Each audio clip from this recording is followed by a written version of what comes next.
Custom valuation start कर रखा है बेटा। रूल 4 की सीरीज 4 से 9 सिक्वेंशली चल रहे थे, 5 मिनट में तेजी से ब्रशअप करवा देता हूं। Rule 4, assessable value is equal to transaction value of identical goods. Identical goods की जो वैल्यू होगी वो हमारी असेसेबल वैल्यू मान ली जाएगी। आइडेंटिकल गुड्स का मतलब क्या है? Which is same in all respect. जो 100% सेम होती हैं वो गुड्स आइडेंटिकल मानी जाती हैं। थोड़े बहुत चेंजेस अलाउड हैं, उन चेंजेस के कारण गुड्स की वैल्यू में डिफरेंस नहीं होना चाहिए। आइडेंटिकल तभी मानी जाएंगी जब सेम कंट्री से इंपोर्ट होंगी। सप्लायर में भी same, may not be same. तो रूल 4 का crux, accessible value shall be the transaction value of identical goods. अगर एक से ज्यादा ट्रांजैक्शन वैल्यू मिल गई, lowest value shell be taken into consideration.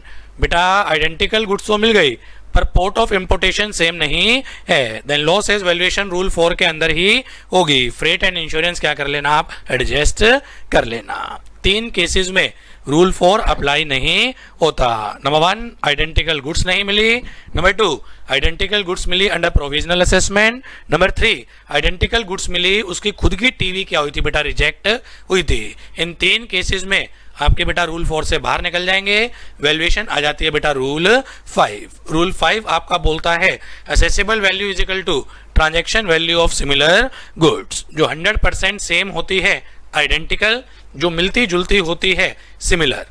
O general के 2 एसी आइडेंटिकल हैं, ओ जनरल को हिताची से कंपेयर करेंगे बेटा, ये आपका सिमिलर है। रूल 4 आइडेंटिकल को डील करता है, रूल 5 सिमिलर को डील करता है। लैंग्वेज कट कॉपी पेस्ट है, ठीक।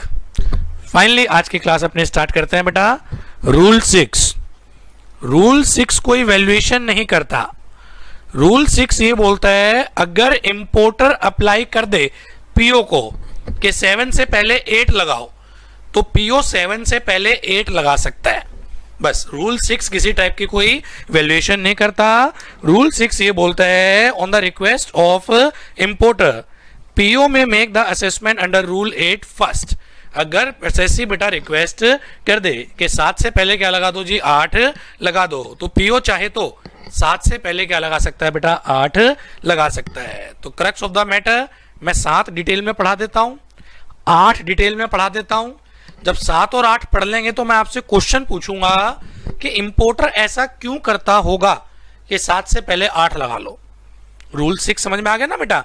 अगर इंपोर्टर ने अप्लाई कर दिया तो 7 से पहले 8 लग सकता है, और अगर इंपोर्टर अप्लाई ना करे तो पहले 7 लगेगा फिर 8 लगेगा।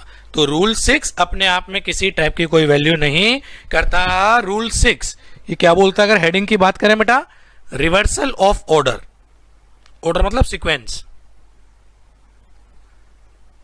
Reversal of order of rule 7 and rule 8 क्या कहता है बेटा ये, on the request of importer.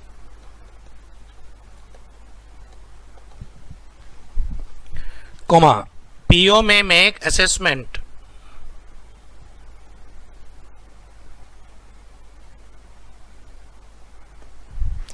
PO में make assessment under rule 8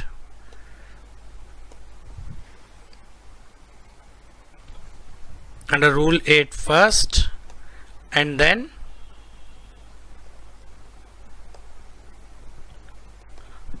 under rule 7. PO may make the assessment under rule 8 first, then under rule 7. ठीक है, देखें बेटा 7 और 8 क्या बोलता है। 7 डील करता है डिडक्टिव वैल्यू को,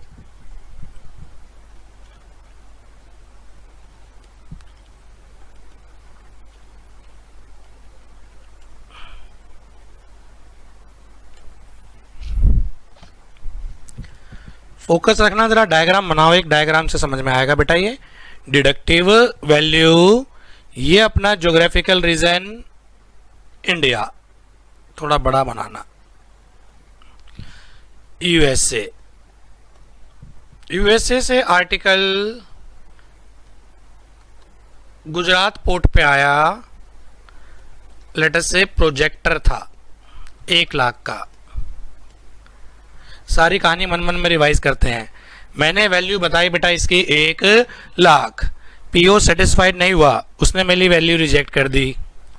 रिजेक्ट करते ही कहां पर पहुंच जाएगा बेटा valuation? Rule for identical goods ढूंढे, नहीं मिले, या मिले अंडर प्रोविजनल असेसमेंट, या मिले उसकी खुद की टीवी रिजेक्ट हुई थी, क्या हो जाएगा बेटा? रूल 4 से बाहर आ जाएंगे। कहां पहुंच जाएंगे? ढूंढो सिमिलर गुड्स, लेट अस से सिमिलर गुड्स नहीं मिले, या मिले अंडर प्रोविजनल असेसमेंट थे, या मिले उसकी खुद की ट्रांजैक्शन वैल्यू क्या हुई थी बेटा? आपकी रिजेक्ट हुई थी। देन इन दैट केस बेटा रूल 5 से भी क्या आ जाएंगे बेटा हम? बाहर। अब आ जाएगा कौन सा रूल बेटा? 7।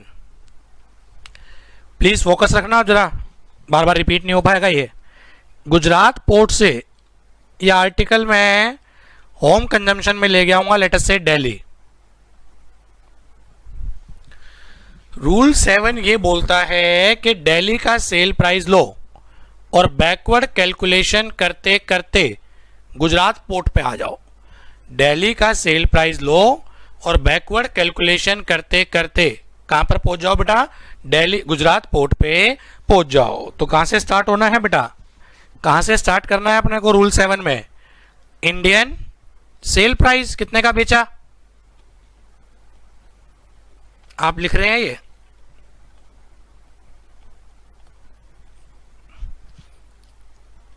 इंडियन सेल प्राइस को बेस लो और बैकवर्ड कैलकुलेशन करते करते उल्टा चलना है बेटा। हमें गुजरात पोर्ट तक आना है। उस एग्जांपल में हम दिल्ली से स्टार्ट हुए हैं और बैकवर्ड कैलकुलेशन करते करते गुजरात पोर्ट तक आना है। तो क्या करें बेटा? सेल प्राइस में से सबसे पहले टैक्स एलिमेंट बाहर करो। भाई इंडिया में बेचते हैं तो उसके ऊपर हो सकता है जीएसटी लगी हो, इंडिया में बेचते हैं हो सकता है वैट एक्साइज लगी हो। तो सबसे पहले इसमें से टैक्स एलिमेंट बाहर कर दो।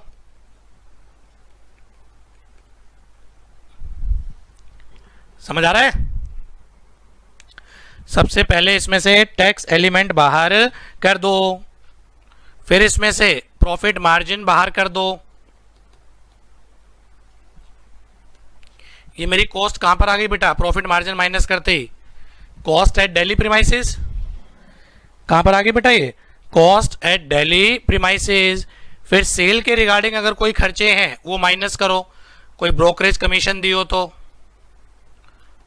एक्सपेंसेस रिगार्डिंग सेल, क्वेश्चन अपने आप बोलेगा बेटा।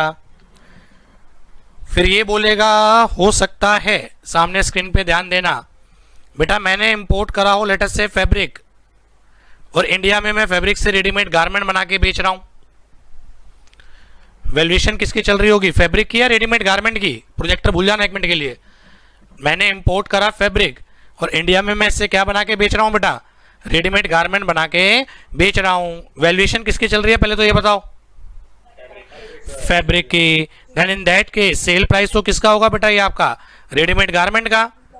मैन्युफैक्चरिंग के खर्चे माइनस करो।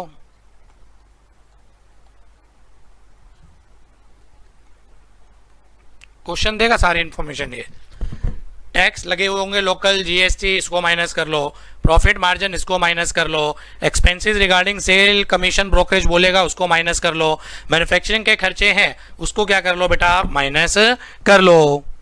इसके बाद डायग्राम में देखना, यहां से यहां तक के भी तो खर्चे लगे होंगे बेटा सामने स्क्रीन पे। कहां से कहां तक? हमें तो वापस बैकवर्ड कैलकुलेशन करते करते हमें कहां तक जाना है बेटा? गुजरात पोर्ट तक जाना है। क्या लिखूं इसको? क्या माइनस करें? Expenses from seller premises two port.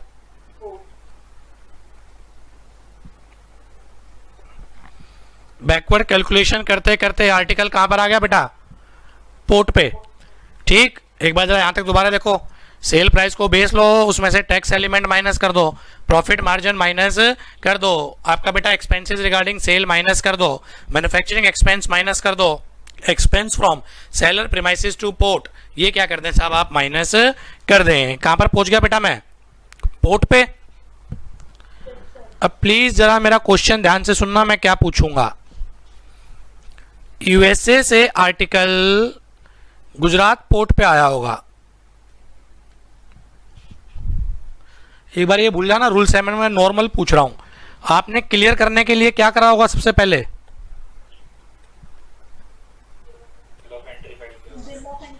उसके बेसिस पे असेसमेंट हुई होगी और फिर आपने क्या करा होगा?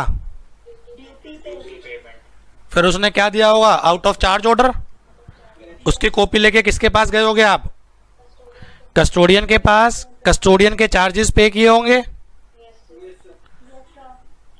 और उसके बाद फिर आपने होम कंजम्पशन में क्लियर करा होगा गुजरात से। यानी कि गुजरात पोर्ट छोड़ने से पहले मेरे दो खर्चे होते हैं।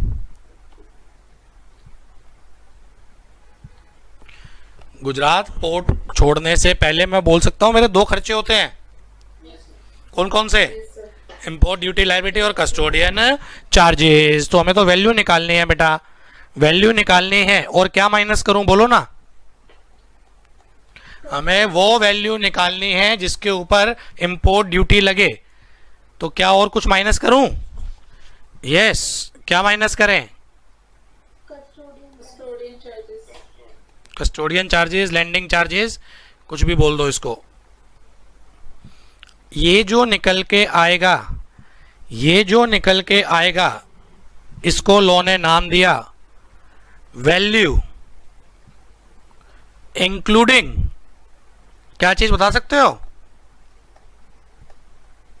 Import duty, custom duty. इसमें से माइनस कर दो अगर इंपोर्ट ड्यूटी,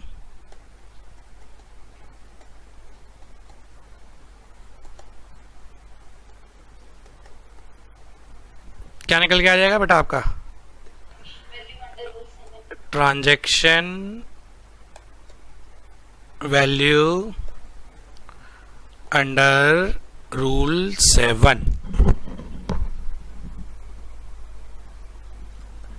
चलिए मैं एक बार दोबारा समझाने की कोशिश करता हूं कि लोग के दिमाग में चल क्या रहा है। अब जरा सीधा चलता हूं, एक बार रूल 7 नहीं वैसे ही बात कर रहे हैं।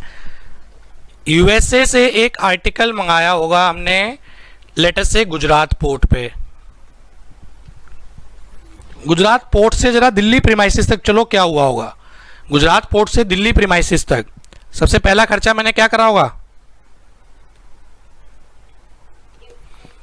ड्यूटी पे करी होगी। फिर उसके बाद मैंने क्या पे करा होगा? फिर इसके बाद मैंने क्या पे करा होगा? मुझे दिल्ली प्रीमाइसिस तक जाना है, दिल्ली से बेचूंगा ना मैं तो इसको बेटा। फिर इसके बाद मैंने क्या करा होगा?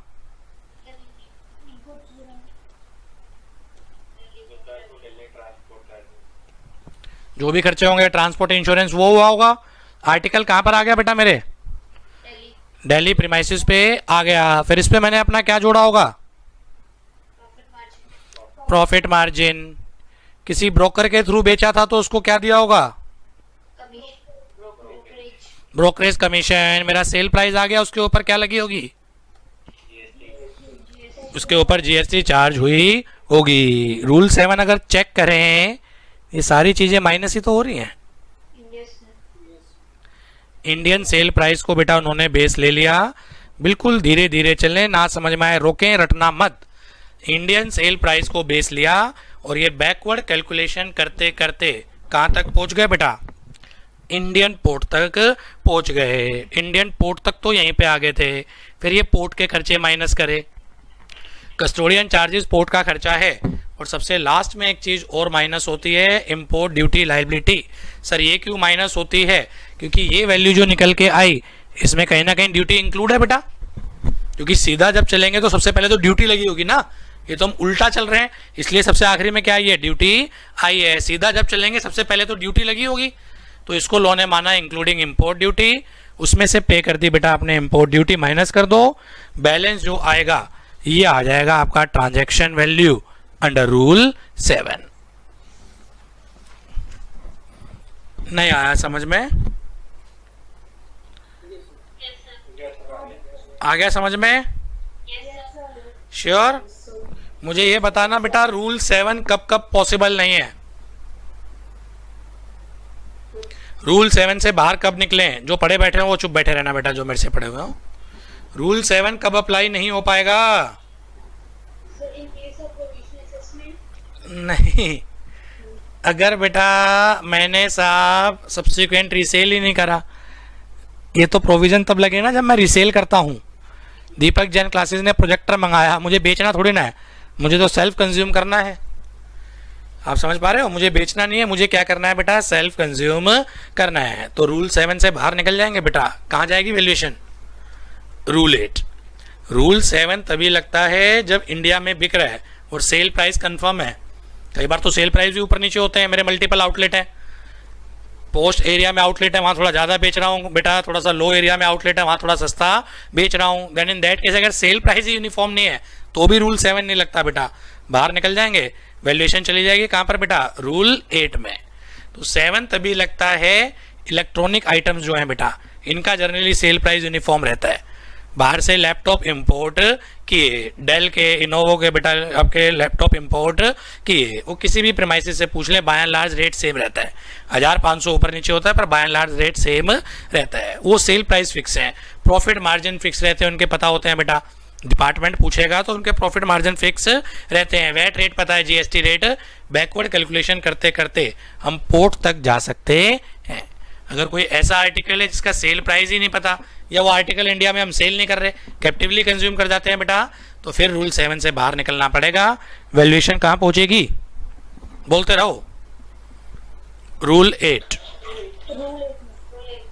करवाऊं एक एग्जांपल रूल 7 का? अपनी हिस्ट्री में आज तक रूल 7 नहीं आया बेटा।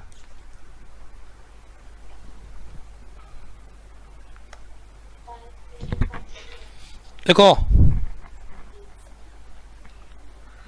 Mr. X, an importer, import certain goods from USA having transaction value 10 lakh. TV was rejected by PO under Rule 12. Identical and similar goods are not available. ये क्यों लिख रहा हूं मैं? रूल 4 भी नहीं लगा, रूल 5 भी नहीं लगा। Compute transaction value under rule 7 from the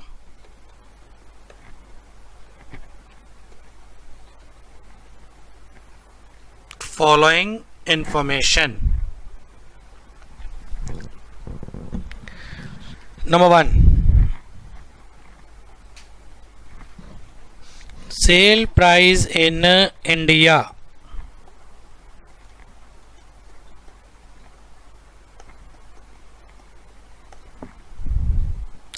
Sale price in India 21 lakh.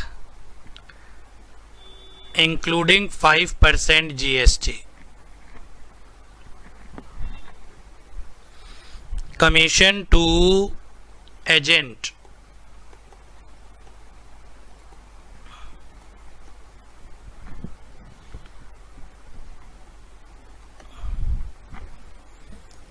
%4 of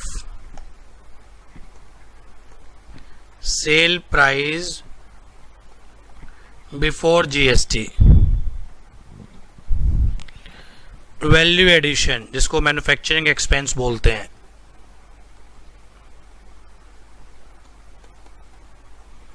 value addition after import, import के बाद बेटा इस पे खर्चे करे हमने 1,00,000। फ्रेट एंड इंश्योरेंस डोमेस्टिक वाला है बेटा, ये मतलब वो जो डायग्राम बनाया था दिल्ली से गुजरात वाला, समझ पा रहे हो ना बेटा, जो डायग्राम बनाया था वो दिल्ली से गुजरात वाला।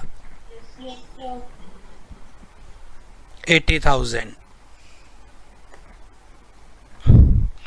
Other expense related to cell,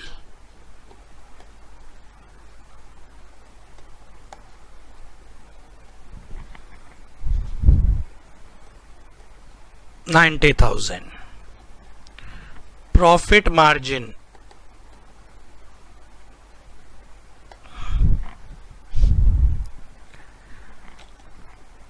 20% of sale price before GST।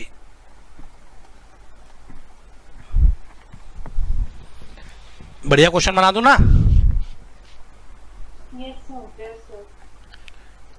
Basic custom duty 15%, SWS IGST बता बेटा जो मन करे 18। कंप्यूट ट्रांजैक्शन वैल्यू वो मैंने ऊपर ही लिखवा दिया था।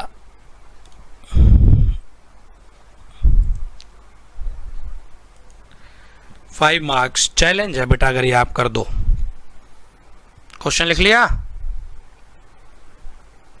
Yes sir. राइटिंग समझ में आ रही है? राइटिंग इतनी बुरी भी नहीं है नालायको, जितनी तुमने बेइज्जती कर रखी है। सर थोड़ा नीचे करना। लो साहब, लो जी।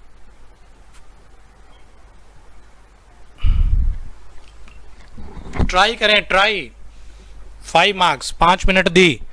अगर ड्यूटीज रुपीज में दे रखी हो ना, basic custom duty SWS IGST rupees में, तो एग्जाम में बेंच पे खड़े हो जाना बेटा, मन से धन्यवाद देना एग्जामिनर को और बैठ जाना, फिर तो कुछ करना ही नहीं। समस्या पड़ती है जब ये परसेंटेज में होती है, तो मैथमेटिक्स यूज होता है बेटा। मैथमेटिक्स में वैसे ही हाथ तंग है आपका। देखो जरा क्या करते हैं, ट्राई करो। क्वेश्चन दिखा देना थोड़ा उलट के लिए। ध्यान देना, sale price including 5% GST 21 lakh given है बेटा। GST 21 लाख इंक्लूडिंग GST है, यानी कि 21 लाख अपने आप में 105% है।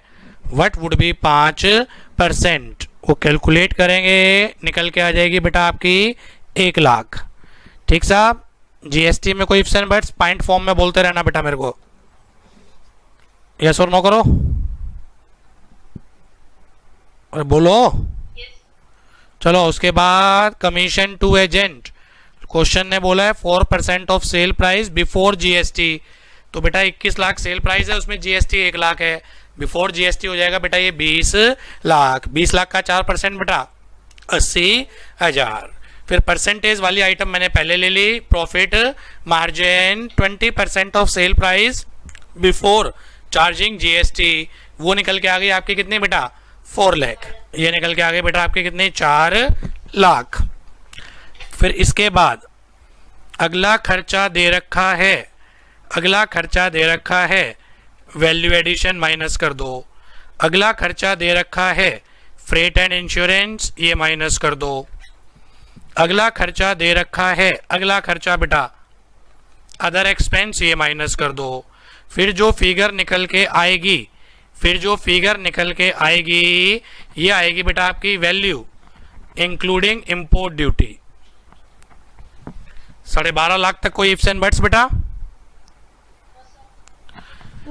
फिर इसमें से इंपोर्ट ड्यूटी माइनस करते हैं basic custom duty, social welfare surcharge and IGST। दिक्कत क्या है, कईयों को कैरी होगी, बस सुनने पे ध्यान देना। मान लेते हैं ट्रांजैक्शन वैल्यू X है, तो ये 15% ऑफ X रहा होगा। SWS 10% इसका रहा होगा बेटा, किसका 15% ऑफ X का। और IGST 18% किस पे लगा होगा? IGST 18% किस पे लगा होगा? ट्रांजैक्शन वैल्यू x प्लस 15% का मतलब 0.15x बेटा, प्लस 10% इसका 0.015x। नहीं समझ में आया? इन सब के ऊपर क्या लगा होगा? 18%। और वो क्या निकल के आएगी बेटा? Transaction value. या तो ये x के मेथड से सॉल्व कर लेना ऐसे, जैसे ये सामने स्क्रीन पे है। x थोड़ा टाइम कंज्यूमिंग होता है बेटा, शॉर्टकट मेथड ये होता है भाई, ट्रांजैक्शन वैल्यू में पहले BCD जुड़ा होगा, फिर SWS जुड़ा होगा, फिर IGST। ट्रांजैक्शन वैल्यू में BCD जुड़ा होगा, फिर SWS, फिर IGST, और फिर हमारी आई होगी बेटा वो वैल्यू जो क्वेश्चन में गिवन थी 12,50,000।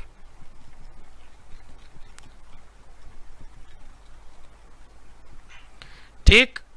अगर बैकवर्ड कैलकुलेशन से चलें, अगर हम बैकवर्ड कैलकुलेशन से चलें और ये 3 टैक्स माइनस कर दें तो अपने निकल के आ जाएगी बेटा ट्रांजैक्शन वैल्यू। अगर बैकवर्ड कैलकुलेशन से चलें तो IGST का रेट 18 है, सबसे पहले IGST को माइनस कर लो। 12.5 लाख में IGST 18%, तो बाकी सारी फिगर अगर 100 माने, IGST 18, तो ये अपने आप में 118 है। What would be 18? कितनी थी बेटा? कितनी आई थी बच्चे, बोलना एक बार। 190,678 190,678 इज द IGST। 12.5 में से 190,678 माइनस करो, 12.5 में से 190,678 माइनस करें, कितना आ रहा है? 1059322। ये 1059322 में ट्रांजैक्शन वैल्यू भी है, BCD भी है, SWS भी है।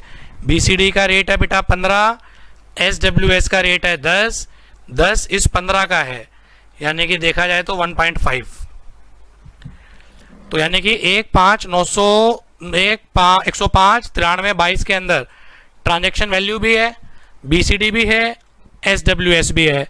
अपने आप में ये 116.5 है, अपने आप में ये 116.5 है। 100% ट्रांजैक्शन वैल्यू होगी, 15% BCD होगा और बेटा 10% होगा SWS। व्हाट वुड बी आपका बेटा 16.5 कितना बताया था? 150033। इसके अंदर दोनों चीजें हैं, BCD भी है और SWS भी है, और ये सब माइनस करते हैं तो क्या निकल के आ जाएगी? Transaction value. उल्टा चलें, कितनी थी वो? 90। और ये इसकी वेरिफिकेशन है, सीधा चल के देख लो कि अगर ट्रांजैक्शन वैल्यू 909,289 हो तो क्या टैक्स ऐड करने के बाद 12.5 आता है? This is the whole crux of rule 7 बेटा। आज तक अपनी हिस्ट्री में नहीं है। किस किस के समझ में नहीं आया, ईमानदारी से बताओ। अब कौन सा पॉइंट रिपीट करना है? आया ना करो बेटा, नहीं मैं आगे चलूं, एक और करवाऊं? नहीं सर, यस सर। नहीं भी और यस भी, एक और लिखो, टाइम बहुत है आज बेटा। एग्जाम्पल 2, मैं सीधा करेक्ट फॉर्म में बोल रहा हूँ बेटा, वो टीवी रिजेक्ट हो गई, 4 5 लगा नहीं, मैं सीधा सेल प्राइस दे देता हूँ, ठीक है ना? लिखो,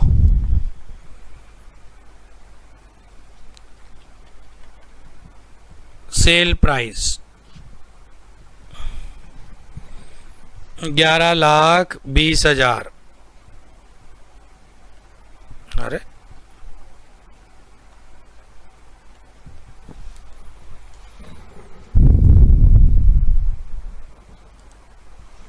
sale price 11,20,000 including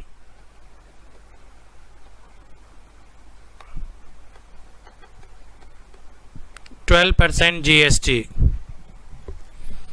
commission 5% of sale price before GST. Profit 10% of sale price before GST. Value addition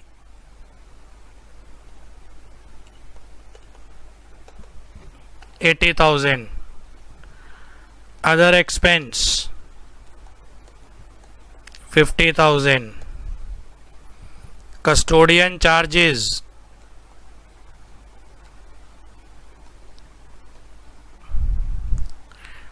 90,000. BCD 15, SWS 10, IGST 12, compensatory cess मान लो 20%. Compute transaction value under rule 7.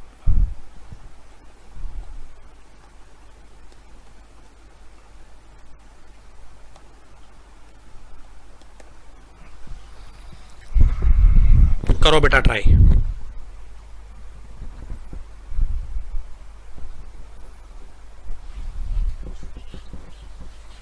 Repeat तो नहीं करना ना कोई पॉइंट.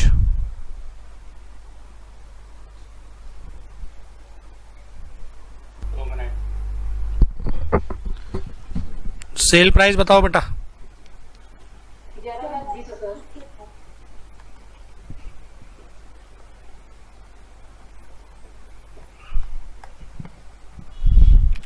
लेस जीएसटी 12%, इंक्लूडिंग है, तो ये अपने आप में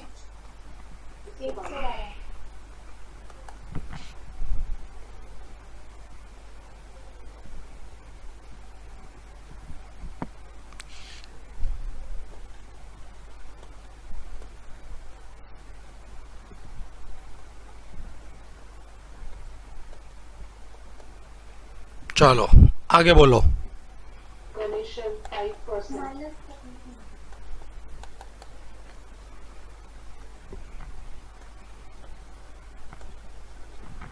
profit 10%, 1 lakh.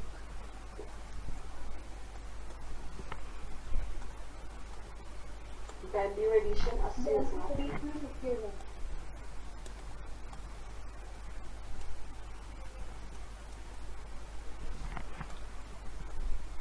Other expenses 50,000. 60. 50. Custodian charges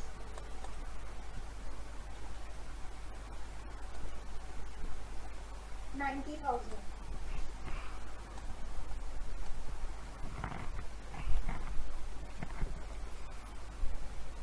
ये जो आ जाएगा क्या आ जाएगी? Sir, value inclusive custom duty.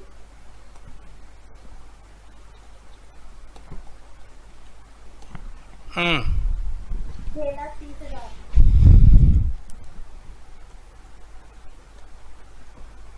इस पे टैक्स कौन कौन से लगे होंगे? BCD, BCD SWS 15%, SWS 10%. IGST 12%, compensatory cess 20%,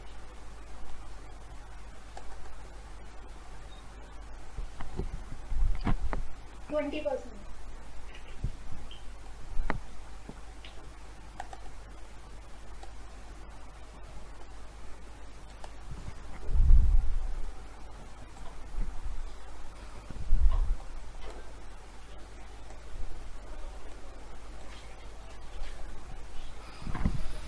ठीक है, Yes sir. यहाँ तक तो कोई दिक्कत नहीं होगी. No sir. एक्स से करें कैसे करें? Sir, जैसे पहले था वैसे करो, वो शॉर्टकट होता है बेटा. सीधा लिख लो एक बार. पहले कोई ट्रांजैक्शन वैल्यू होती है,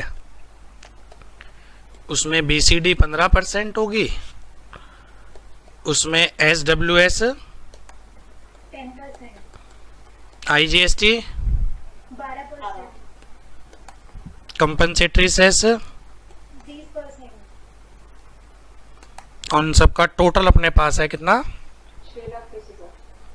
6,30,000,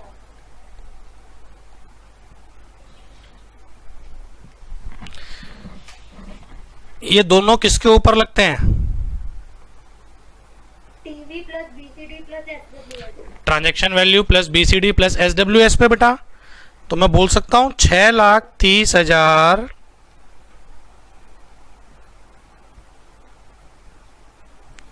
6,30,000 ये अपने आप में 132 है भाई। ट्रांजैक्शन वैल्यू BCD और SWS को मिला के मैं 100 मान रहा हूं। ट्रांजैक्शन वैल्यू BCD और SWS इसके ऊपर है ना बेटा, तो मैं दोनों को इकट्ठा ले रहा हूं, IGST और कंपनसेटरी सेस, क्योंकि वैल्यू सेम रहती है ना बेटा। ये अपने आप में 132 है। What would be 32?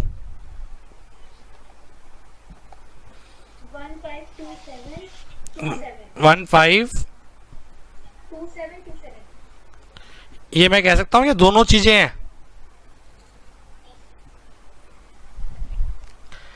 मैं कह सकता हूं ना दोनों चीजें हैं ये। हाँ ना, कुछ तो बोलो। अगर अलग अलग कर लो टाइम ज़्यादा लगेगा, मैं तो आपको दिखा रहा हूँ। सेम आना है मैथमेटिक्स से ना, लाइक 6,30 में से माइनस करो, 6,30 में से माइनस करो, सॉरी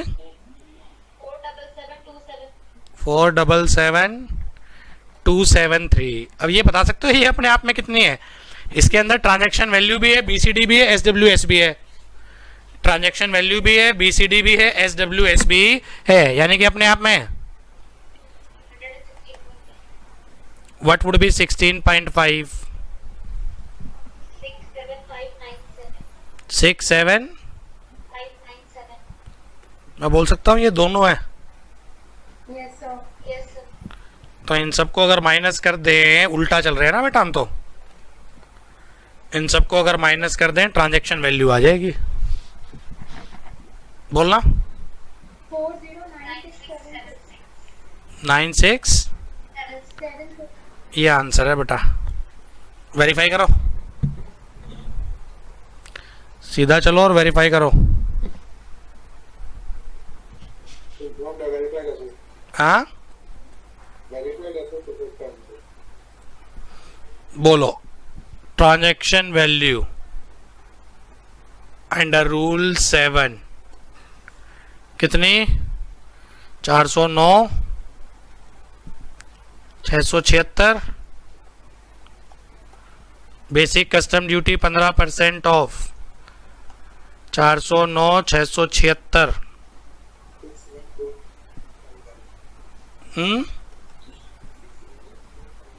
61।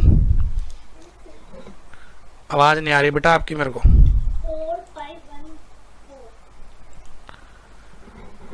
4514। अरे स्टार्टिंग से बोलो बेटा क्या आ रही है, इसका 15% बताओ क्या है? 61451 641 61451 बस इतना ही है सर। SWS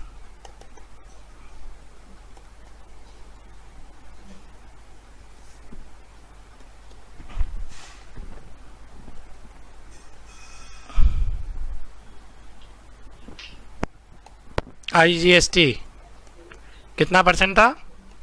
12%। How much? 57272 और आखिरी में लगेगा कंपनसेटरी सेस। 20% था।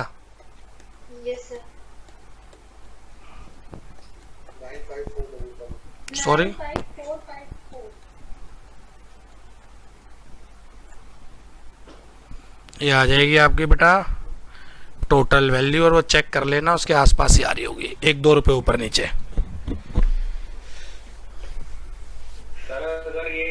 आईजीएसटी और कंपनसेशन से अलग अलग करते हैं तो आंसर अलग आ रहा है। तो वो हमने ना 20% और 12% चाहिए, ये अपने अपने 20% है, वो अपने अपने 12% है। अच्छा नालायक है, ये क्या मतलब है? ऐसे चलो चुपचाप। तो अगर इसमें से कैसे लेते, अगर अलग अलग लेते तो, किसमें? अगर हम लोग अलग अलग परसेंटेज लेते तो कितना लेते? एक मिनट, कहाँ गया ये? आप कह रहे हैं? हाँ, हाँ सर ये नहीं, इसको तो फिर आपको लेना तो इकट्ठा ही पड़ेगा। ये इसको आप बाइफरकेट कर सकते हो इन द रेशियो ऑफ 3:5। 15, 27, 27 को बाइफरकेट कर सकते हो इन द रेशियो ऑफ 3:5। मैंने तो 12। अरे आंसर समझ में आ गया ना, बाद में R&D करते रहना घर पे बैठे बैठे। बोलने बेटा। सर अगर अलग अलग लिया तो उसका ये मतलब हो जाएगा कि पहले आईजीएसटी माइनस किया हमने, उसके बाद जो बचा वैल्यू उसके बाद हमने सेस माइनस किया, जो कि नहीं है, कॉन्सेप्चुअली गलत हो जाएगा ना। अगर आप ये कर रहे हैं कि ये 120 है, इसको 120 व्हाट वुड बी 20, तो ये 120 थोड़ी ना है 6,30,000, इसके अंदर तो आईजीएसटी भी है। और आप ऐसा करने का मतलब आप कंपनसेटरी सेस के ऊपर आईजीएसटी लगा रहे हैं। अगर आप 630 को अपने आप में 120 मानते हैं तो इसका मतलब आप मान के चल रहे हो कि 630 के अंदर बाकी सारी आइटम है बेटा, तो आप तो फिर कंपनसेटरी सेस के ऊपर आईजीएसटी लगा दोगे ना।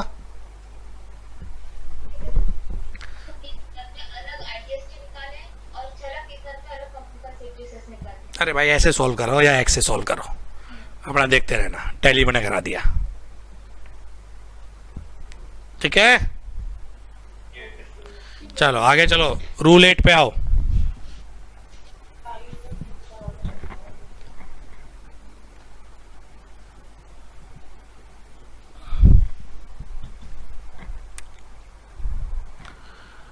रूल 8 इसको बोलते हैं कंप्यूटेड वैल्यू।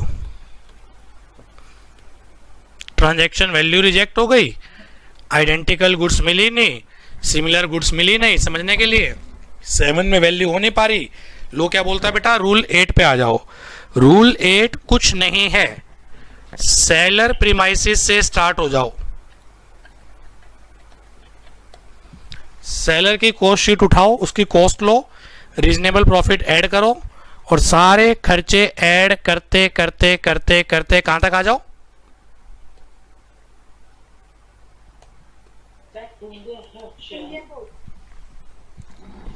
मैं दोबारा बोलता हूं, सचिन बंद कर बेटा माइक। सेलर प्रीमाइसिस से बेटा स्टार्ट करो और खर्चे ऐड करते करते, कंप्यूटेड है बेटा ये। सर 7 में हम इंपोर्टर के घर से स्टार्ट हुए थे, 8 में हम सप्लायर के घर से स्टार्ट हो रहे हैं। बिल्कुल उल्टा चलता है बेटा ये। 8 आपका सेलर के प्रीमाइसिस से स्टार्ट होंगे और खर्चे ऐड करते करते कहां तक पहुंच जाएंगे बेटा? इंडियन पोर्ट तक आएंगे। खर्चे इंडियन पोर्ट तक क्यों आ रहे हैं? क्योंकि इंपोर्ट की वैल्यू हमेशा CIF होती है। इंपोर्ट की वैल्यू ऑलवेज क्या होती है बेटा? CIF। प्रैक्टिकल क्वेश्चन कराऊंगा तो आपको लगेगा कि ऑलरेडी हम करे बैठे हैं। जब रूल 10 के एडजस्टमेंट कराता था उसमें ध्यान है, सेलर प्रीमाइसिस से सेलर पोर्ट तक के सारे खर्चे ले लो, याद है? सेलर पोर्ट के खर्चे ले लो, सेलर पोर्ट से इंडियन पोर्ट तक के खर्चे है वो भी कंसीडर कर लो। वो कुछ नहीं है, रूल 8 ही है बेटा, वो कंप्यूटेड वैल्यू है। एग्जांपल से लो, आप बेटर समझ में आएगा आपके।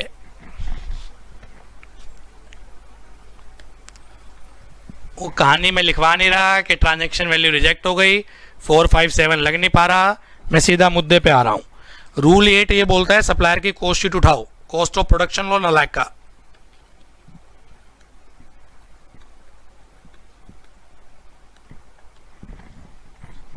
$50 लाख। उससे पूछो बता भाई रीजनेबल प्रॉफिट मार्जिन क्या है?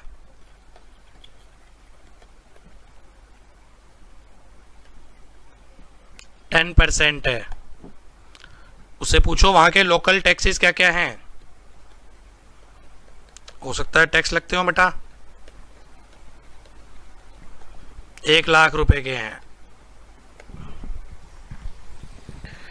फिर इसके बाद सप्लायर प्रीमाइसिस से सप्लायर पोर्ट तक के खर्चे हुए होंगे।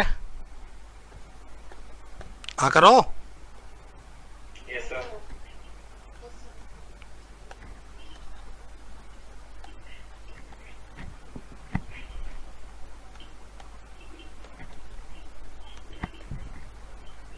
लेटेस्ट से 3 लाख। फिर उसके बाद बेटा कहाँ खर्चे हुए होंगे?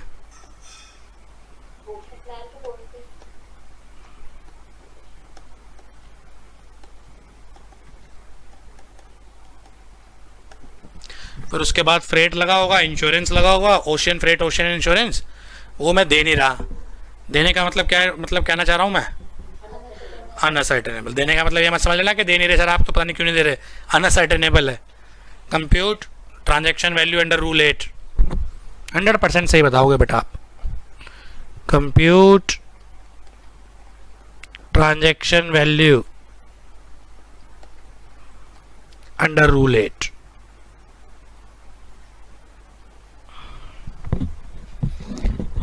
सेलर के घर से स्टार्ट हो जाओ, ऐड करते करते इंडियन पोर्ट तक आ जाओ।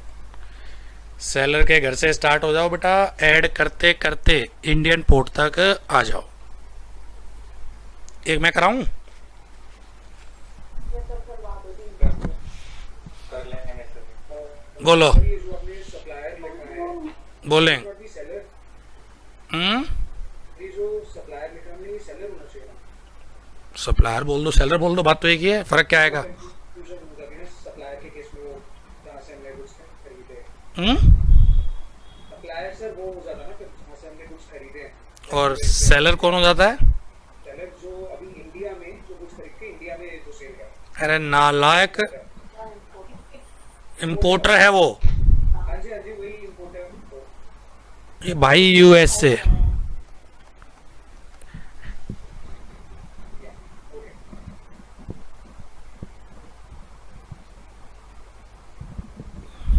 चलो सप्लायर की कॉस्ट शीट लो। कितना भला है सप्लायर बेटा, वो अपनी कॉस्ट शीट दे रहा होगा, वो पीओ को बता रहा है लो मेरा कॉस्ट ऑफ प्रोडक्शन ये है।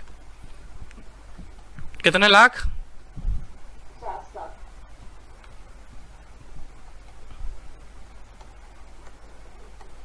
आगे बोलो। Profit margin 10%। कितना? 5 लाख। आगे बोलो। Local taxes 1 lakh.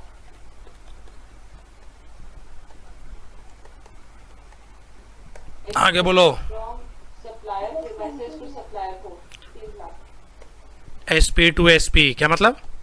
Supplier premises to supplier port 3 lakh. 3। हाँ जी। आगे बोलो। एक्सपेंसेस एट सप्लायर पोर्ट किन्ने?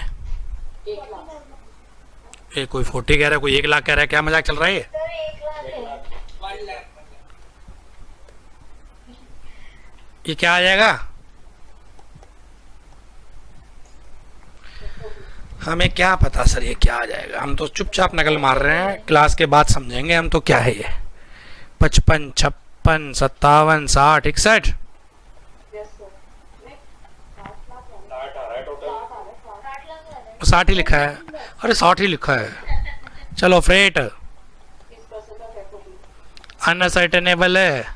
20% of 60 lakh 12 lakh. Insurance 1.125% of 60 lakhs। कितना? 67500। डबल 675। ये आ गई ट्रांजैक्शन वैल्यू अंडर रूल 8। 72675000। मैं कह रहा हूँ मैंने रूल 10 में ही सिखा दिया था ये, बस वहाँ पर सेलर का सेलिंग प्राइस होता था, यहाँ पर सप्लायर का प्राइस नहीं है, यहाँ पर कॉस्ट ऑफ प्रोडक्शन है।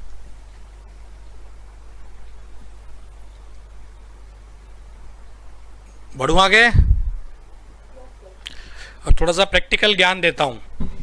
ये प्रॉपर ऑफिसर, इसने जोश जोश में ट्रांजैक्शन वैल्यू रिजेक्ट कर दी। मैटर कहाँ ले गया ये? रूल 4 में। इसको आइडेंटिकल गुड्स ही नहीं मिली, क्या हो जाएगा? रूल 4 से बाहर, रूल 5 में पहुंच गया। इसको सिमिलर गुड्स भी नहीं मिली, रूल 5 रिजेक्ट हो गया, कहाँ पहुंच गया ये? इंडियन सेलिंग प्राइस नहीं मिला, रूल 7 से भी बाहर। कहाँ गया ये? रूल 8 में। रूल 8 में पीओ ये भागा भागा गया सप्लायर के पास। सप्लायर कहाँ बैठा है? कहीं भी बिठा दो, यूएसए रिटर्न मत लेना। ये बैठा है जी कहाँ पर आपका? यूएसए। पीओ उससे सप्लायर से कह रहा है, सप्लायर बात सुन यार, दुखी हो गया, ट्रांजैक्शन वैल्यू रिजेक्ट हो गई, 457 मेरा लग नहीं पा रहा, एक काम कर, अपनी कॉस्ट बता, क्या आपका कॉस्ट ऑफ प्रोडक्शन कितना है, और फिर एक काम और कर, अपना प्रॉफिट भी बता। सप्लायर से who the hell you are, आप होते कौन है मेरी कॉस्ट पूछने वाले? वो कॉस्ट तो पूछ ही रहे नालायक, ये और पूछ रहा है प्रॉफिट और बता। मतलब मैंने अपना प्रॉफिट डिस्क्लोज कर दिया, फिर मेरा बायर ही भाग जाएगा। अगर उसको पता चल गया मैं इतना प्रॉफिट अर्न कर रहा हूँ, फिर तो ही भाग जाएगा। मैं तो कब से झूठ बोलता आ रहा हूँ कि प्रॉफिट मार्जिन ही 5% है, 7% है, पता चले प्रॉफिट 20% है। कॉस्ट ऑफ प्रोडक्शन क्या पता चले बेटा बहुत कम है। ओ भाई सप्लायर अपनी कॉस्ट शीट क्यों देने लगे पीओ को? क्लासरूम में तो समझ में आ गया, कॉस्ट ऑफ प्रोडक्शन ले लो, प्रॉफिट ऐड बैक कर दो और सीधा चलते चलते चलते इंडियन पोर्ट तक आ जाओ। बेटा सप्लायर ये इंफॉर्मेशन क्यों देने लगे? Good morning. पीओ बहुत कह रहा है बात सुन, मैं गवर्नमेंट एम्प्लॉय हूं, और बात सुन बता दे नहीं मैं केस स्कूटनी में लगा दूंगा। सप्लायर कह रहा है 50 बार लगा, स्कूटनी में तो लगाया था जब भी तो टीवी रिजेक्ट करी थी और खुद ही दुखी हो रहा है। 457 कहीं पर भी क्या नहीं हो रही बेटा, वैल्यू नहीं हो रही। सप्लायर क्यों अपनी कॉस्ट शीट प्रोवाइड करे? बेटा प्रैक्टिकली ये सारा डाटा लेके आता है इंपोर्टर। पीओ कभी प्रेशर नहीं लेगा बेटा, वो कभी जाएगा ही नहीं सप्लायर के पास, फोन ही नहीं करेगा। प्रैक्टिकली ये सारा डाटा लेके आता है इंपोर्टर, और इंपोर्टर को भी तब मिलेगा जब सामने वाली पार्टी रिलेटेड होगी, नहीं तो उसको भी नहीं मिलेगा। इंपोर्टर को भी ये डाटा तभी मिलेगा जब सामने वाली पार्टी क्या होगी बेटा, रिलेटेड होगी। HUL की वैल्यूएशन चल रही है हिंदुस्तान यूनिलीवर की, उसका ट्रांजैक्शन वैल्यू रिजेक्ट हो गई, 4-5 लग नहीं पा रहा, 7 लग नहीं पा रहा बेटा, तो HUL खुद जाएगा यूनिलीवर के पास, भाई पीओ मान नहीं रहा, अपनी cost sheet they they, profit margin they दे जो वहां सर्टिफाइड हो, ताकि पीओ उसके बेसिस पे क्या कर सके, असेसमेंट कर सके। प्रैक्टिकल लाइफ में ये सारा का सारा डाटा, रूल 8 का सारा डाटा इंपोर्टर लेके आता है बेटा, और इंपोर्टर को भी ये डाटा तब मिलेगा जब सामने वाली पार्टी एसोसिएटेड होगी, रिलेटेड होगी। इसलिए रूल 6 बनाया था। रूल 6 समझाया था क्या था? अगर इंपोर्टर अप्लाई कर दे तो 7 से पहले 8। नहीं आया समझ में? वो मैं 6 समझाना चाह रहा था कि 6 क्यों आया है, 6 क्यों डला। वो इंपोर्टर के पास अगर कॉस्ट शीट है तो इंपोर्टर चाहेगा जी पहले 8 लगा दो, 8 सिंपल होता है। फॉरवर्ड कैलकुलेशन करते करते हम कहां तक आ जाएंगे, इंडियन पोर्ट तक आ जाएंगे। तो अगर इंपोर्टर ने अप्लाई कर दिया तो 7 से पहले 8, नहीं सीक्वेंस चलता रहेगा, पहले 7 फिर उसके बाद 8। एक बार दोबारा बताना रूल 6 का। रूल 6 में बेटा क्या सिखाया था? रूल 6 रिपीट कर क्या बोलता है? अरे बोलो बोलो बेटा। इंपोर्टर अप्लाई कर देंगे 7 से पहले 8 लगा दो, तो पीओ 7 से पहले 8 लगा सकता है। ये लिखा हुआ है बेटा रूल 6 के अंदर, ठीक। और ये बेटा इंपोर्टर अप्लाई तभी करेगा जब उसके पास डाटा है रूल 8 का, यानी कि उसके पास सप्लायर की कॉस्ट शीट है, उसके पास सप्लायर का प्रॉफिट मार्जिन है। पीओ के पास चले जाओ, अप्लाई कर दो कि सर दुहाई हो 7 से पहले क्या लगा दें आप, 8 लगा दें। ठीक है। एक एग्जांपल और लिखो, चैलेंज। ये चुरा रखा है बेटा सीए से, मैंने एग्जाम में नहीं आया। बोले बोले सर आपने जो रूल लिखवाया था उसमें लिखा था कि पीओ में, हाँ पीओ की मर्जी है 7 लगाइए। ओ भाई कई जगह मे को शैल इंटरप्रेट करते हैं, शैल को मे इंटरप्रेट करते हैं। सेक्शन 1 किसी भी एक्ट की पढ़े, this act may be called, तो वहां मे को शैल नहीं पढ़ेंगे? या कंपनी एक्ट को मैं इनकम टैक्स बोलना शुरू कर दूं? गलत पूछ रहे हैं ना, this act may be called, मैं भी तो पूछ रहा हूँ, वहां पर भी तो मे लिखा होता है, पर पढ़ते उसको शैल है ना बेटा। तो इंपोर्टर को अगर अप्लाई कर देंगे तो उसका तो टेंशन ही मुक्त हो रही है पीओ की। पीओ को भी पता है कि मैं डाटा कहां से लाऊंगा। करूं start? Yes sir. Yes, sir. एक एग्जांपल और लिखो, कॉस्ट ऑफ मटेरियल, ये सब सप्लायर की इंफॉर्मेशन है। $4000 fabrication charges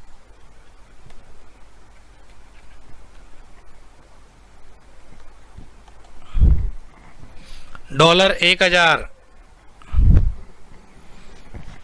other expense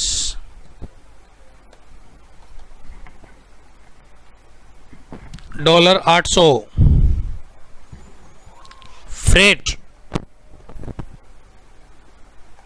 supplier premises to supplier port, full form लिख लेना आप, freight supplier premises to supplier port $500, loading charges at supplier port $200, profit, supplier कितना प्रॉफिट कमा रहा है, 20% ऑफ FOB,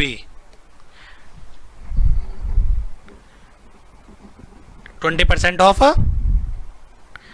FOB। और याद रखना, प्रॉफिट जोड़ने के बाद FOB आती है, प्रॉफिट जोड़ने के बाद FOB आती है। एयर रूट से आ रहा है बेटा, ये एयर फ्रेट, कहां से कहां तक, supplier port to Indian port $5000, insurance $100, compute transaction value as per rule 8, compute transaction value as per rule 8।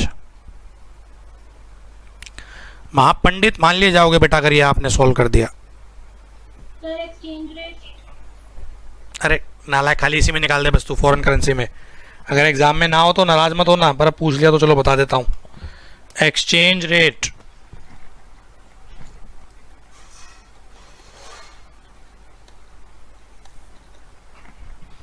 RBI most important, $1 is equal to 69, CBIC confusion के लिए $1 is equal to 70। Compute assessable value under rule 8, solve करो।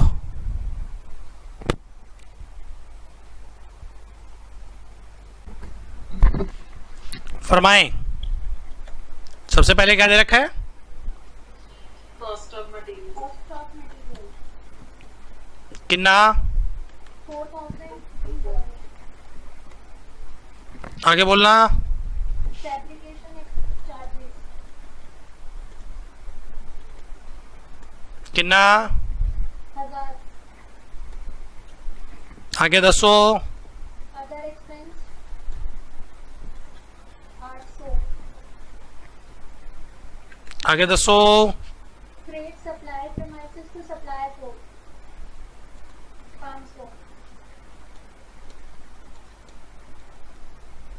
Freight supplier premises to supplier port कितना, 500, आगे बोलो, loading charges at supplier port कितना, 200, आगे दसो, sir बस आगे प्रॉफिट है कितना, 20% ऑफ FOB, और इसको ऐड करके क्या आएगा, FOB बचपन में कॉस्टिंग में नहीं पढ़ते थे बेटा, बचपन में कॉस्टिंग में प्रॉफिट सेल का 20% है तो कॉस्ट का कितना होगा, उसको कैसे सॉल्व करूं, एक्स से करूं, शॉर्टकट से कर दूं, सर शॉर्टकट ध्यान दो सामने फिर शॉर्टकट में। अगर FOB अपने आप में 100% है, प्रॉफिट इसका 80%, 20%, बिजली के प्लग में हाथ डाल दूंगा, नालायक का 80% है। प्रॉफिट कितना परसेंट है इसका?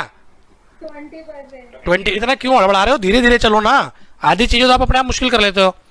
अगर FOB X होता तो प्रॉफिट आप लिखते ना 20% of X। Yes sir.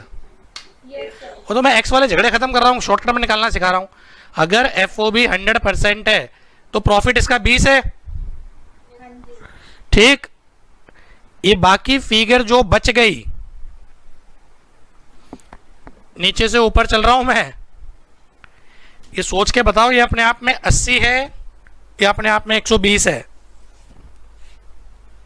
Sir 80% है. ये बाकी जो बच गई है अपने आप में कितने परसेंट है? 80। अरे भाई ऐसे तो होगा ना, वो सब कुछ 80 है, प्रॉफिट 20 है, तो FOB 100 हो गया ना। इन सबका टोटल बताओ जरा। 4000 प्लस 1 5000, 1 6000, 6500 और 6700, 65 बन रहा है। Yes sir. 4 5 6 65 67 तो मुझे नजर आ रहा है। सर वो अदर एक्सपेंस 800 है. अदर एक्सपेंस कौन से? 100 है. ये वाले? Third number. Yes sir. अरे तो भाई ठीक क्यों नहीं करवाए? अब बताओ, 6500. सामने स्क्रीन पे ध्यान देना, अलग पेज लेता हूं। 6500 अपने आप में कितना परसेंट है? 80. 6500 अपने आप में 80% है। वट वुड भी 20 कर दोगे प्रॉफिट आ जाएगा, वट वुड भी 100 कर दोगे सीधा FOB आ जाएगी। Yes sir. How much? 8125. 6500 अपने आप में 80% है, तो वट वुड बी 100%। इसको बाजू में लिख देता हूं यहाँ पर। इन सब का टोटल 6500 है और ये 80% के बराबर है, तो 100% कितना होगा? कितना बताया आपने? 8125. इसका 20% निकालो, 1625. चेक कर लो अब सीधा टोटल करके। 6500 प्लस 1625 8125 आता रहेगा मैथमेटिक्स से बेटा। जिनका मैथमेटिक्स में जरा सा भी हाथ तंग हो, हाँ ब्रह्मास्त्र छोड़ देना X वाला। FOB BX profit margin 20% of X, तो आपका बेटा 6500 plus 20% of X is equal to X, तो देयरफॉर X इजिकल टू 8125। समझ आ रहा है मैं क्या बोल रहा हूँ? Yes sir. चलू आगे। Yes sir. आगे आओ। FOB के बाद क्या ऐड करते हैं? Air freight. असर्टेनेबल है तो याद रखना, Actual और 20% of आधे तो भूल गए होंगे नालायक ये। एक्चुअल और 20% of FOB which ever is less.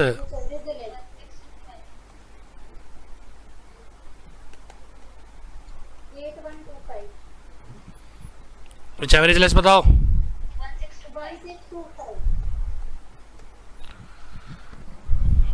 अच्छा, जितना प्रॉफिट होता है फ्रेट उतना होता है? चांस की बात है ये, कहीं कोई नई थ्योरी मत बना देना।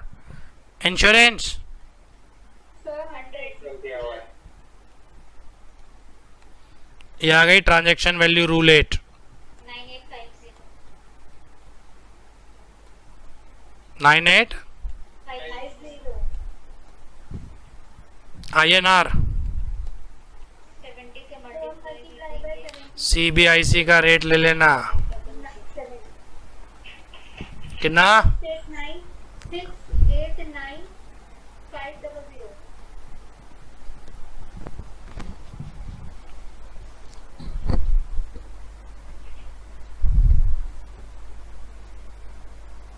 कोई दिक्कत झगड़ा परेशानी? वाइंड अप हो गया बेटा अपना रूल 8 इन टोटलिटी। कोई क्वेरी है पूछे नहीं, मैं आगे लेके चलूं?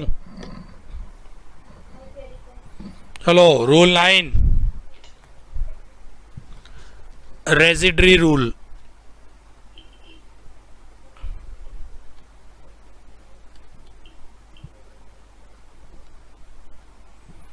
या ऑल्सो नोन एज बेस्ट जज वैल्यू। जब वैल्यूएशन टीवी रिजेक्ट हो गई, 4 से 8 तक कहीं पर भी वैल्यूएशन नहीं हो पा रही, then in that case PO to the best of his knowledge value assess कर देगा बेटा। PO proper officer to the best of his knowledge value क्या कर देगा, असेस कर देगा। जो उसकी जजमेंट होगी अपनी जजमेंट के हिसाब से। Assessable value is equal to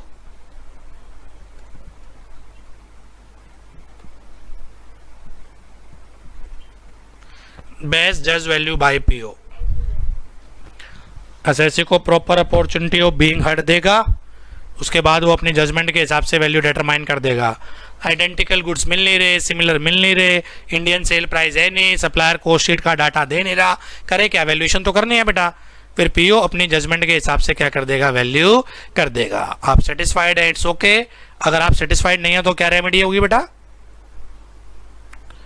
appeal.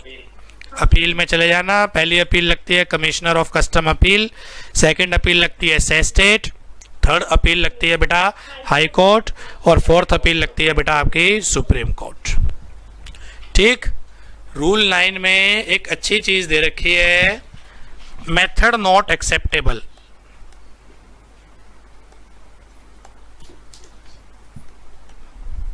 Rule 9 में दे रखा है कि पीओ कुछ मेथड को क्या नहीं करेगा बेटा, एंटरटेन नहीं करेगा। क्या कहता है वो, ये कहता है पीओ कोई मिनिमम वैल्यू नहीं लेगा, चलो कम से कम इतनी मान लो। पीओ हाईएस्ट ऑफ 2 वैल्यू नहीं लेगा। सुनते रहना, क्या है, 6 केसेस दे रखे हैं बेटा। पहला, पीओ कोई मिनिमम कस्टम वैल्यू नहीं लेगा। Number 2, PO highest of 2 value नहीं लेगा। नंबर 3, पीओ कोई आर्बिट्री या फिक्टिशियस वैल्यू नहीं लेगा, फट्टे नहीं मारेगा। जो जजमेंट करेगा बेटा वो ढंग से जजमेंट करेगा। पहला, लोअर वैल्यू नहीं लेगा, हाईएस्ट नहीं लेगा। तीसरा, आर्बिट्री और फिक्टिशियस प्राइस नहीं लेगा। चौथा, इंडिया में सेल प्राइस कितना है इस आर्टिकल का, वो नहीं लेगा। पांचवा, सेम आर्टिकल थर्ड कंट्री में कितने का जाता है, वो प्राइस नहीं लेगा। छठा, कॉस्ट ऑफ प्रोडक्शन नहीं लेगा। हाँ, ले सकता है अगर रूल 8 के हिसाब से है। तो इनसे पूछने वाला हो, जब रूल 8 में चला गया तो 9 में करने क्या है। सुन भी रहे हो, मैं अपने आप खुश हो रहा हूँ। रिपीट करो, 6 के 6 मन में याद करो। पहला, लोएस्ट कस्टम वैल्यू नहीं ले सकता। सेकेंड, हाईएस्ट कस्टम वैल्यू नहीं ले सकता। थर्ड, आर्बिट्री और फिक्टिशियस वैल्यू नहीं ले सकता। नंबर 4, इंडियन सेलिंग प्राइस नहीं ले सकता कि इंडिया में कितने का बिक रहा है। नंबर 5, ये same article third country Sri Lanka में कितने का गया है, ये सेम आर्टिकल नेपाल में कितने का गया है, वो प्राइस नहीं ले सकता। नंबर 6, कॉस्ट ऑफ प्रोडक्शन नहीं ले सकता। हाँ, ले सकता है अगर वो रूल 8 के हिसाब से हो। तो इनसे कोई पूछने वाला हो, जब रूल 8 में चले गए तो 9 में आने की जरूरत क्या है। तो लॉ में लिखा है 6 मेथड नहीं ले सकता, याद कर लेना, थ्योरेटिकल आ जाएंगे। और मेरे तो समझ में ये नहीं आता इन 6 के अलावा बचेगा क्या। लिख लो, मिनिमम कस्टम वैल्यू, आप लिखो, मैं नहीं लिख रहा। Number 1, minimum custom value. Number 2, highest of 2 alternate value.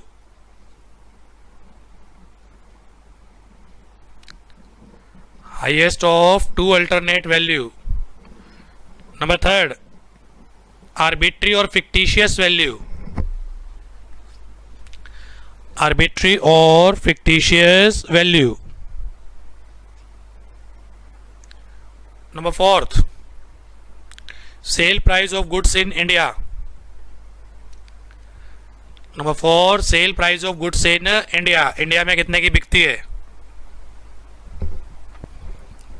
Number 5, sale price of goods in third country, third country में किस प्राइस पे जाती है।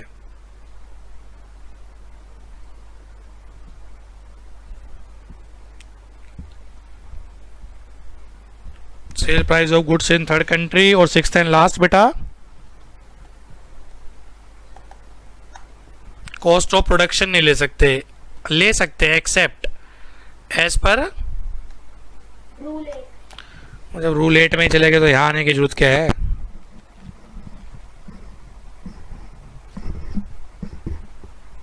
एक और याद आ गया बेटा, सप्लायर कंट्री का प्राइस भी नहीं ले सकते, इंडिया का सेल प्राइस भी नहीं ले सकते, थर्ड कंट्री का सेल प्राइस भी नहीं ले सकते, even sale price in supplier country. 7 method है, सॉरी मैं 6 समझ रहा था। Sale price in supplier country. तो एक थ्योरेटिकल क्वेश्चन बन जाता है, list the method which is not acceptable. list the method which is not acceptable for valuation under rule 9. List the method which is not acceptable for valuation under rule 9. Mind up हुआ बेटा? Yes, sir. खत्म हुआ बेटा rule 9. अब एक बार जरा hierarchy पे चलो. रूल 1 तो होता है शॉर्ट टाइटल एक्सटेंड कमेंसमेंट, पता होगा ना. रूल 1 होता है शॉर्ट टाइटल एक्सटेंड कमेंसमेंट, बेकार की बात. रूल 2 में definition identical good, similar good, related person. Rule 3 पढ़ा दिया मैंने, ठीक. रूल 3 सब रूल 2 पढ़ाया था बेटा मैंने. अब इसमें एक रूल पढ़ने लायक है, rule 3 sub rule 3 related party transaction. आप लिख रहे हैं बेटा?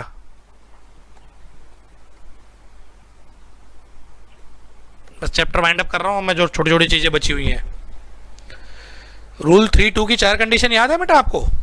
3.2 की पहला, गुड्स के यूज या डिस्पोजल के ऊपर कोई कंडीशन नहीं होनी चाहिए. दूसरा, सेल के ऊपर कोई ऐसी कंडीशन नहीं होनी चाहिए जिससे उसकी वैल्यू असर्टेन ना हो सके. तीसरा, डाटा क्वांटिफाइबल. और चौथा, buyer and seller should not be related.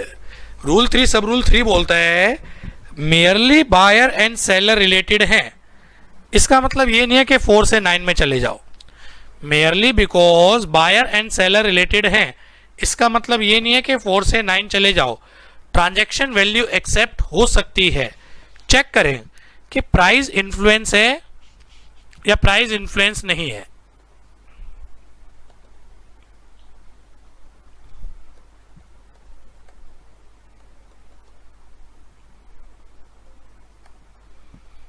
अगर प्राइस इन्फ्लुएंस है फिर तो वैल्यूएशन कहां जाएगी?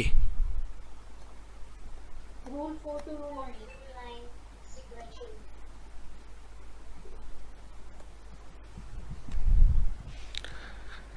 अगर प्राइस इन्फ्लुएंस नहीं है, ट्रांजैक्शन जेन्युइन है, KB is equal to TV. Accept कर लेंगे. Onus is on the importer. Onus is on the importer. Prove करेगा इंपोर्टर.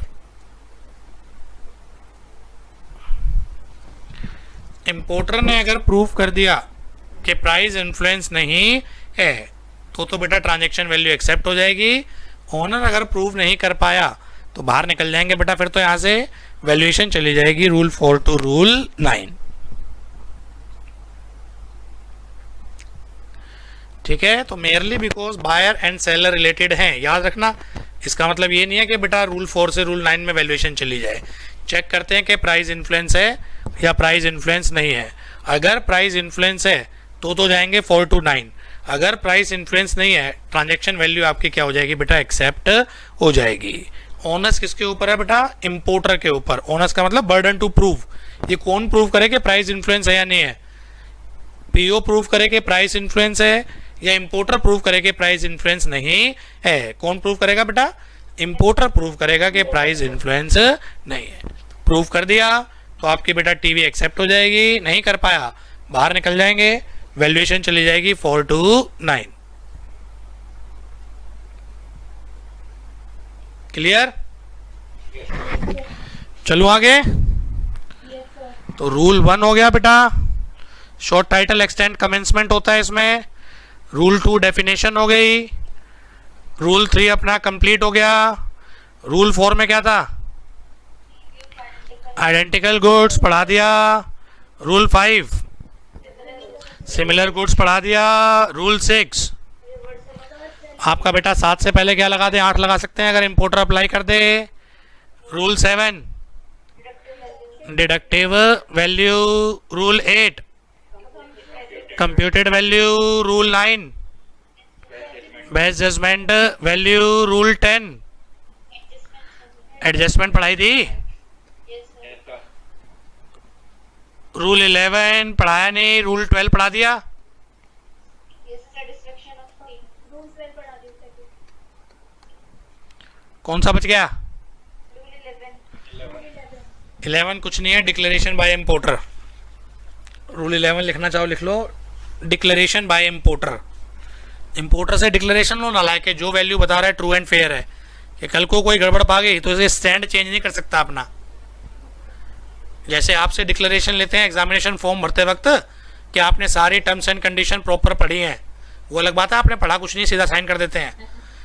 कल को एग्जामिनेशन हॉल में अगर आपके पास मोबाइल मिल गया तो उसके पास पावर है, वो 5 साल तक बाहर निकाल देगा आपको। फिर आप ये नहीं कह सकते जी मैंने तो कहीं पढ़ा ही नहीं था, आपने साइन कर रखे हैं, डिक्लेरेशन ले रखी है, I hear bye declare that, वो लिखा नहीं होता बेटा। तो ऐसे ही कस्टम में पूरा होमवर्क कर रखा है बेटा डिपार्टमेंट ने, रिटर्न में डिक्लेरेशन लो ना लायक से कि जो वैल्यू बता रहा है इसकी नॉलेज में है। कल को ये ना कहते कि CHA ने ये कर दिया वो कर दिया, मुझे तो पता ही नहीं था, मुझे तो यही नहीं पता कि CIF क्या होती है, मुझे तो यही नहीं पता कि FOB क्या होती है, हम तो व्यापारी हमें तो बिजनेस करना आता है। सबसे बड़ा एक्सक्यूज होता है बेटा ये कि हम तो व्यापारी हमें तो खाली बिजनेस करना आता है। लॉ ने स्यापा ही खत्म कर दिया, रिटर्न डिक्लेरेशन दे रूल 11 में कि जो वैल्यू आप बता रहे हैं आप उससे अवेयर हैं, कल को अगर कुछ भी गड़बड़ पाई गर्दन आप ही की पकड़ेंगे। ठीक है, रूल 12 हो ही गया, satisfaction of proper officer. Import valuation rule बेटा कंप्लीटली वाइंड अप। हेडिंग डालो, लेटेस्ट इन जुडिशरी, कुछ हाई कोर्ट सुप्रीम कोर्ट की जजमेंट है, ये पढ़ लेना।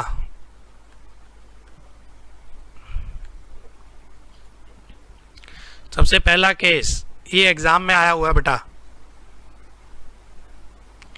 Agarwal industry, supreme court. Case के फैक्ट सुनना, क्या जबरदस्त फैक्ट्स थे, आपकी ओपिनियन लेता हूं कि आप अगर जज साहब होते तो आप क्या ओपिनियन देते बेटा। अग्रवाल इंडस्ट्री के फैक्ट्स ये थे, लेटर से अब चल रहा है अगस्त, ये अग्रवाल इंडस्ट्री सप्लायर मलेशिया का,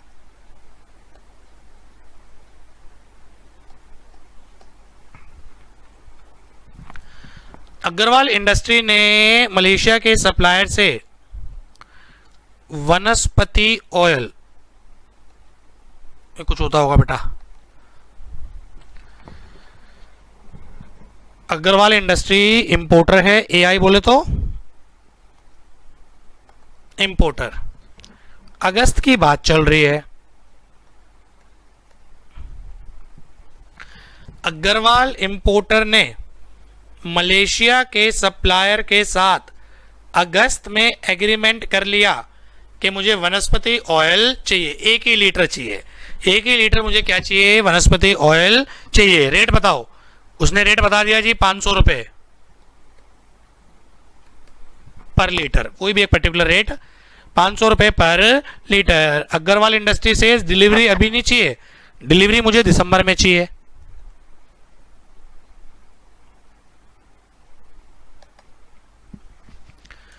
फॉरवर्ड कॉन्ट्रैक्ट नहीं हो जाते, तो रिटर्न में एग्रीमेंट हो गया सप्लायर और इंपोर्टर के बीच में कि मुझे वनस्पति ऑयल क्या करना है, इंपोर्ट करना है, रेट बताओ।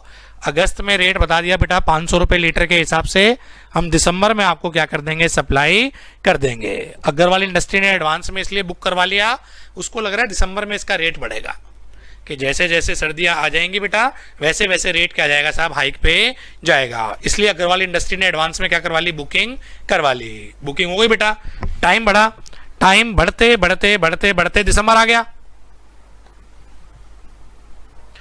इतने दिसंबर में इसका बेटा market price, international market price इसका हो गया 800 रुपए पर लीटर।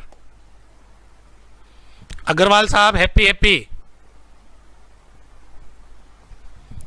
अग्रवाल साहब क्यों हैप्पी है बेटा, उसने तो कॉन्ट्रैक्ट इतने में कर रखा है 500 में, उसने तो कॉन्ट्रैक्ट इतने में कर रखा है बेटा 500 में कर रखा है। तो जैसे ही दिसंबर में आर्टिकल आया, जैसे ही दिसंबर में आर्टिकल आया, अग्रवाल ने क्या कर दी बेटा, बिल ऑफ एंट्री फाइल कर दी अंडर सेक्शन 48 और ट्रांजैक्शन वैल्यू क्या बता दी, 500 रुपए पर लीटर, जबकि बाकी कितने में लेके आ रहे हैं,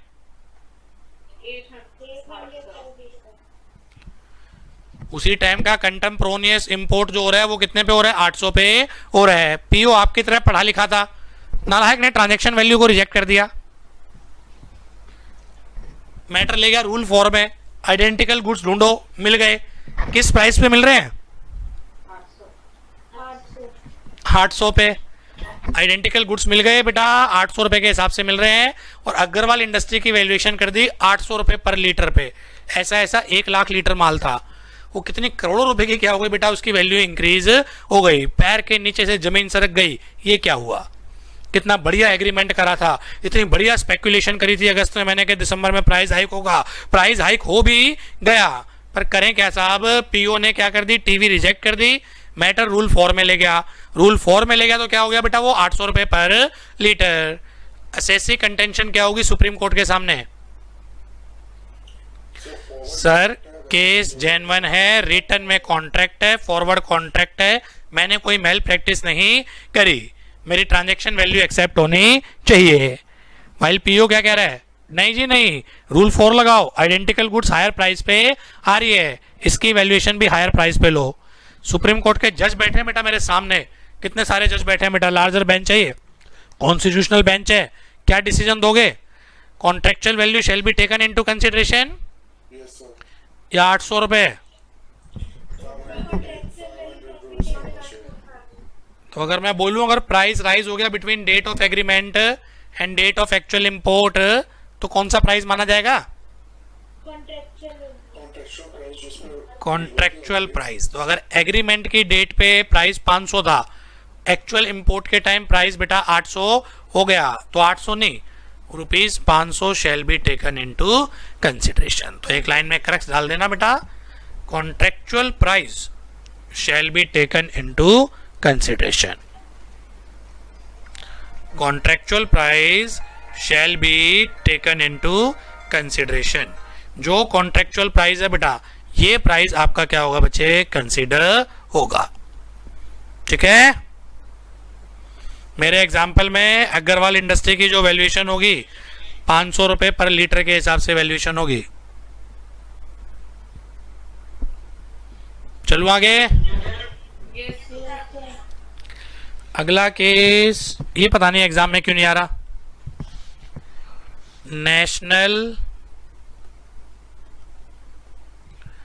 लेमिनेशन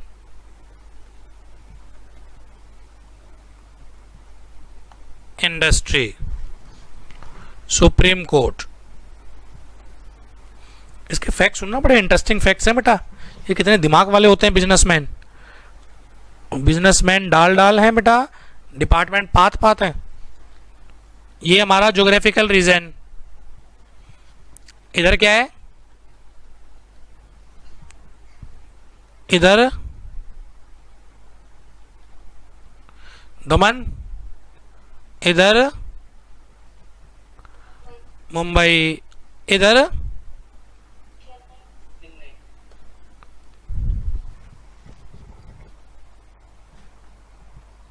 एसएससी की फैक्ट्री दमन में है, इधर बना दो यूएसए।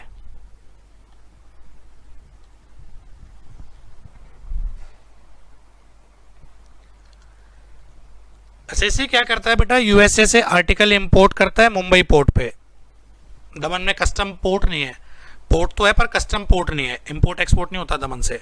तो नियरेस्ट पोर्ट उसको मुंबई पड़ रहा था बेटा, उसने वैल्यू, ट्रांजैक्शन वैल्यू 50 लाख बताई, पीओ ने एक्सेप्ट करी बेटा, और वो आर्टिकल को कहां पर ले गया अपना, मुंबई पोर्ट से छुड़ा के दमन फैक्ट्री में। अगले 2-3 महीने तक उसने कई कंसाइनमेंट इंपोर्ट करी, प्लांट एंड मशीनरी आती होंगी बेटा इसकी, लेमिनेशन वाली, 50-50 लाख उसने ट्रांजैक्शन वैल्यू बताई बेटा हर कंसाइनमेंट की, उसकी टीवी एक्सेप्ट होती रही, मुंबई पोर्ट से क्लियर करा, और उसने क्या कर दिया बेटा, इसको क्लियर करके ले गया वो दमन फैक्ट्री में। बाद में नालायक ने मोडस ऑपरेंडी चेंज कर दी और आर्टिकल को रूट चेंज करके वो मंगाने लग गया बेटा चेन्नई पोर्ट पे। चेन्नई पोर्ट पे इसने ट्रांजैक्शन वैल्यू बताई 40 लाख, और यहां से क्लियर करके ह्यूज डिस्टेंस कवर करके कहां ले जा रहा है, दमन फैक्ट्री में।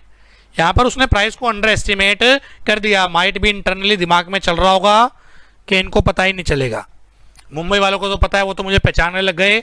लगभग मैं डेली क्या कर रहा हूँ, बिल ऑफ एंट्री फाइल कर रहा हूँ। चेन्नई ले गया बेटा, उसने ट्रांजैक्शन वैल्यू डाल दी साहब 40 लाख, पीओ ने रिजेक्ट कर दी, रूल 4 लगा दिया।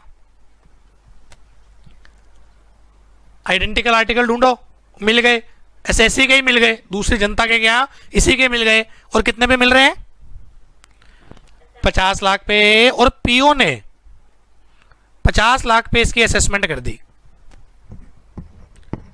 एसएससी से ये क्या तरीका है, मैटर सुप्रीम कोर्ट तक पहुंच गया ये। और बेटा पीओ ने भी पूरा होमवर्क कर रखा था। पीओ ने सुप्रीम कोर्ट के सामने समझाया, सर एक तो ये समझ में नहीं आ रहा है चेन्नई क्यों लेके जा रहा है, ये रास्ता लंबा है।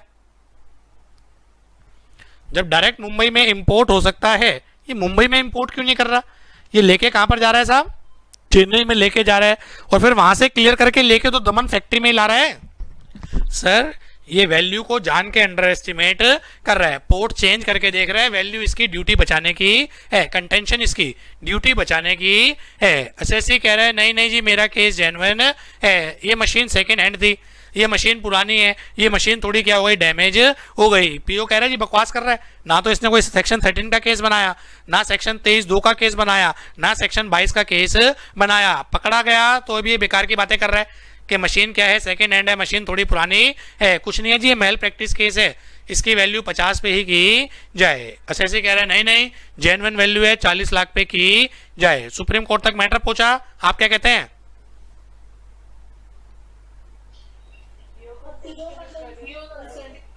PO contention is valid, nonsense. मैं सुप्रीम कोर्ट में होता पेनल्टी और लगा देता, ये बदतमीज टाइम पास कर रहा है। पोर्ट नियरेस्ट पोर्ट मुंबई पड़ रहा है, एक तो घुमा फिरा के कहां लेके जा रहा है, चेन्नई में लेके जा रहा है, और चेन्नई से फिर दमन में लेके आ रहा है। वो भाई इतना बड़ा पागल थोड़ी ना है, इंडिया के 2 छोर हो गए। तो एक चेन्नई पोर्ट से कहां लेके जा रहा है बेटा, वो दमन में लेके जा रहा है। तो एज यूजुअल सुप्रीम कोर्ट बढ़िया डिसीजन देती है बेटा, जैसे आज पास करा है सुशांत केस में, तो वो तो बढ़िया डिसीजन क्या होने हैं बेटा, पास होने हैं। और डिसीजन यही दिया, प्रॉपर ऑफिसर जस्टिफाइड है बेटा, वैल्यू 50 लाख मानी जाएगी। लिख लो 50 lakh value shell be taken into consideration, PO contention is valid. और बड़ा बड़ा लिख दो, एसएससी चोर है, चोर है ना लाइक।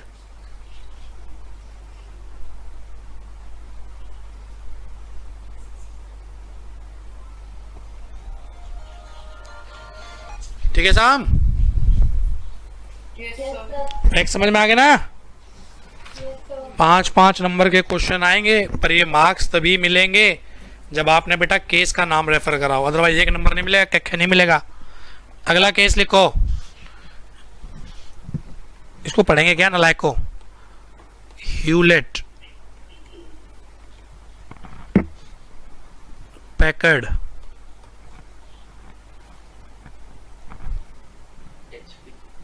बिल्कुल एचपी के जो लैपटॉप आते हैं, sales private limited supreme court. मेरे ख्याल ये तो बिल्कुल सही डिसीजन दोगे आप।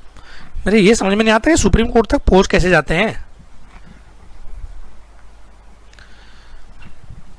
कस्टम टैरिफ एक्ट में लैपटॉप 40%, ये लिखा हुआ है रेट, मान लो एज्यूम कर रहा हूं। सॉफ्टवेयर लेट अस से 25%, बट गवर्नमेंट ने एग्जाम्प्ट कर रखा है। कौन सी सेक्शन में एग्जाम्प्ट होता है? 25 पढ़ाया था ना, कौन से सेक्शन में एग्जाम्प्ट होता है बेटा? सेक्शन 25। अब एसएससी ये आउटसाइड इंडिया से इंडिया में लैपटॉप इंपोर्ट कर रहा है, वैल्यू इसकी 50,000। एसएससी क्या कह रहा है, सर लैपटॉप तो ये 30,000 का है, बाकी 20,000 के तो इसमें सॉफ्टवेयर है, और बिना सॉफ्टवेयर के तो लैपटॉप डब्बा है, बिना सॉफ्टवेयर के तो लैपटॉप कुछ है नहीं, बॉक्स है, किसी काम ही नहीं आना। तो एसएससी ये कह रहा है, एसएससी थोड़ा पढ़ा लिखा है बेटा आपकी तरह है, वो ये कह रहा है सर 30,000 का लैपटॉप है, इसके ऊपर मैं कस्टम ड्यूटी दे देता हूं 40%, इसके ऊपर तो गवर्नमेंट ने एग्जाम्प्ट कर रखी है। मुझे ये बताओ झगड़ा क्या पहुंचा होगा सुप्रीम कोर्ट तक? पीओ क्या कह रहा होगा और एसएससी क्या कह रहा होगा? पीओ क्या कह रहा होगा? पीओ क्या होगा 50,000 पीओ की कंटेंशन ये है भाई, software as a software import होगा तो एग्जाम्प्ट है। Software as a software import होगा तो आपकी इंपोर्ट ड्यूटी क्या होगी बेटा? एग्जाम्प्ट होगी। ये सॉफ्टवेयर एज ए सॉफ्टवेयर थोड़ी ना आ रहा है, ये तो लैपटॉप है, और लैपटॉप बिना सॉफ्टवेयर के कुछ होता ही नहीं। बिना सॉफ्टवेयर के तो बॉक्स है, वो बॉक्स भी नहीं है ना, लाइक कि सामान रख लो उसमें, कुछ भी नहीं है। तो लैपटॉप की वैल्यू 50,000 है, सॉफ्टवेयर उसका इनबिल्ट फंक्शन है, तो ये 50,000 के ऊपर आपको नॉर्मल रेट से ड्यूटी पे करनी पड़ेगी। एसएससी कह रहा है नहीं नहीं, सॉफ्टवेयर तो एग्जाम्प्ट है, गवर्नमेंट ने एग्जाम्प्ट करा है, लैपटॉप में से सॉफ्टवेयर का पोर्शन बाहर करो और 30,000 के ऊपर ड्यूटी चार्ज करो। एक्सपर्ट महापंडित बैठे हैं मेरे सामने, क्या है ये? लैपटॉप वैल्यू कितनी? तो सुप्रीम कोर्ट से चपेट पड़ेगी भाई। ये क्या मिस इंटरप्रिटेशन कर रहा है लोग कि सॉफ्टवेयर एज ए सॉफ्टवेयर आएगा तो आपको बेटा एग्जाम्पशन मिलेगी। सॉफ्टवेयर दूसरी किसी चीज में आ रहा है, लैपटॉप में आ रहा है, मोबाइल में आ रहा है, मोबाइल में भी तो सॉफ्टवेयर ही है, नहीं तो बाकी तो प्लास्टिक है ये। अरे मोबाइल भी तो क्या है बेटा? सॉफ्टवेयर है, बाकी तो प्लास्टिक ही है, ये तो है तो मोबाइल। Yes sir. तो इसी केस में बोला था बेटा कि रेट जो लगेगा पूरे लैपटॉप के ऊपर आपका साहब entire 50,000 shall be taxable. Software as a software आता तो एग्जम्पशन है, ठीक है? Yes, sir. चलो last case, Gupta steel, supreme court. आप इसको करंट सिनेरियो से समझो। करंट सिनेरियो से हुआ क्या? फरवरी 2020 में बिफोर लॉकडाउन गुप्ता जी ने टाई अप कर लिया फॉरेन कंपनी के साथ कि आर्टिकल इंपोर्ट करेंगे। एग्रीमेंट हो गया रिटर्न में 50 लाख रिटर्न एग्रीमेंट है बेटा। गुप्ता जी ने सप्लायर के साथ एग्रीमेंट कर लिया फरवरी में कि हम आर्टिकल क्या करेंगे? इंपोर्ट करेंगे। अभी इंपोर्ट करेंगे अगले हफ्ते ही, 10-15 दिन में। और रिटर्न में एग्रीमेंट वैल्यू कितनी बेटा? 50 लाख। इससे पहले इंपोर्ट करते लॉकडाउन हो गया, इससे पहले इंपोर्ट करते लॉकडाउन हो गया। ये लॉकडाउन जाके खुला मान लो जून में। इतने इंटरनेशनल मार्केट में उसके प्राइस नीचे आ गए एक्चुअल में, और फिर रिवाइज एग्रीमेंट हुआ।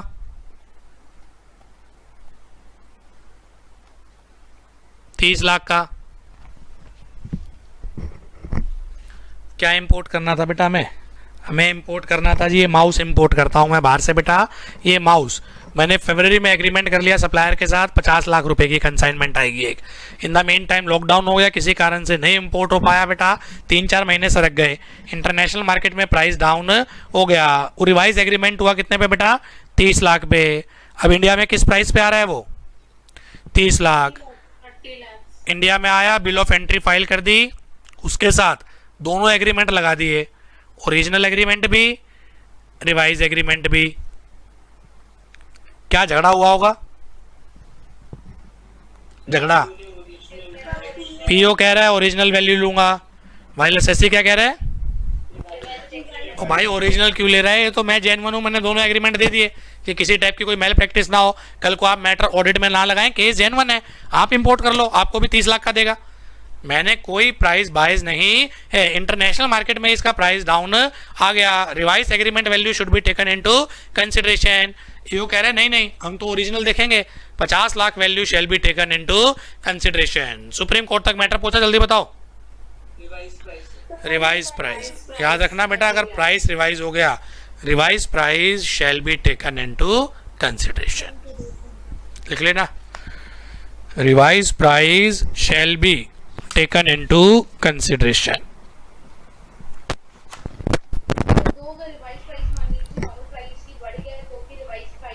अगर बढ़ गया फिर तो एओ कुछ वैसे ही नहीं करेगा, फिर तो एसएससी जेन्युइन है। 50 की जगह 70 एसएससी खुद बोल रहा है। मैं पीओ हूं तो बहुत बढ़िया, मैं तो उसकी पीठ भी थपथपाऊंगा, शाबाश, क्या आपने झूठ नहीं बोला, 50 को 70 बढ़ा दिया, ठीक है ना? केस अग्रवाल इंडस्ट्रीज का बिल्कुल रिवर्स हो गया ना। तो उसमें प्राइस अप हो गया था, इसमें डाउन कर दिया। हाँ, उसके फैक्ट्स अलग थे, इसके फैक्ट्स अलग है। ठीक है, Yes, sir. चलो नेक्स्ट आए। एक लास्ट केस हुआ बेटा, ये एग्जाम में 2 टाइम्स है, 2 टाइम्स। तोलिन, सर ये इसका एग्जाम में लिखते कैसे हैं, प्रेजेंटेशन इसका बता दीजिए एक बारी। ना लाएंगे लिखते कैसे मतलब? आंसर फॉर्म में कैसे लिखेंगे इसको पूरा? बेटा क्या बच्चों वाले क्वेश्चन है, चलो आखिरी में देखूंगा मैं। तोलिन रबड़ प्राइवेट लिमिटेड,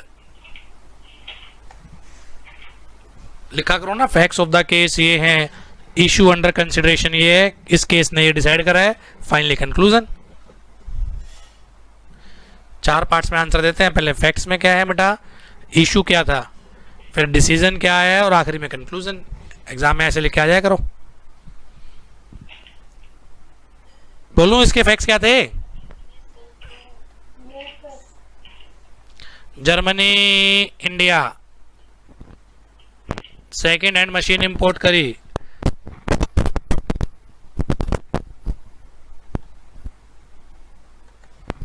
₹10,00,000 की। टोटल लाइफ थी लेट अस से 10 साल। लाइफ यूज हो गई 4 साल, रिमेनिंग कितनी बच गई? 6 साल।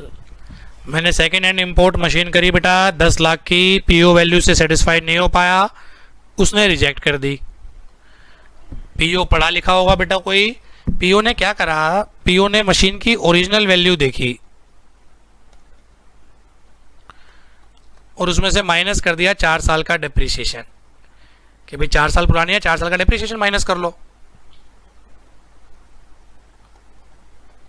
और लेटर से वो वैल्यू निकल के आ गई 15,00,000।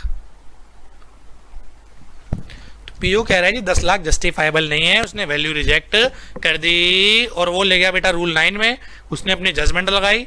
जजमेंट क्या लगाई साहब? जजमेंट ये लगाई ओरिजिनल वैल्यू में से 4 साल पुरानी है, 4 साल का डेप्रिसिएशन माइनस कर लो। इनकम टैक्स में रेट ऑफ डेप्रिसिएशन दे रखे होते हैं, उसके हिसाब से क्या कर लो जी, डेप्रिसिएशन माइनस कर लो, बाकी जो बच गई it shall be the accessible value. Assessee से सर ये गलत है, ये पीओ क्या कर रहा है, जस्टिफाइबल नहीं है। पीओ ने वैल्यू रिजेक्ट कर दी, वो सीधा कहां पर ले गया इसको? Rule 9. और ना तो उसने रूल 4 लगाया, ना 5 लगाया, ना 7 लगाया, ना 8 लगाया।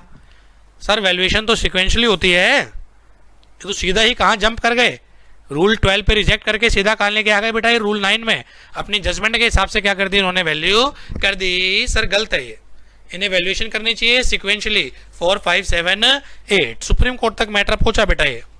क्या टीवी रिजेक्ट करके डायरेक्ट 9 पे जंप कर सकते हैं? No, sir. Rule 4. इस केस में बेटा, इसी केस में सुप्रीम कोर्ट ने बोला था कि लॉ क्रिस्टल क्लियर है, वैल्यूएशन जो होगी वो सिक्वेंशियली होगी। 15,00,000 रिजेक्ट हो गया था बेटा, सिक्वेंशियली चलो जी 4, 5, 7, 8 में।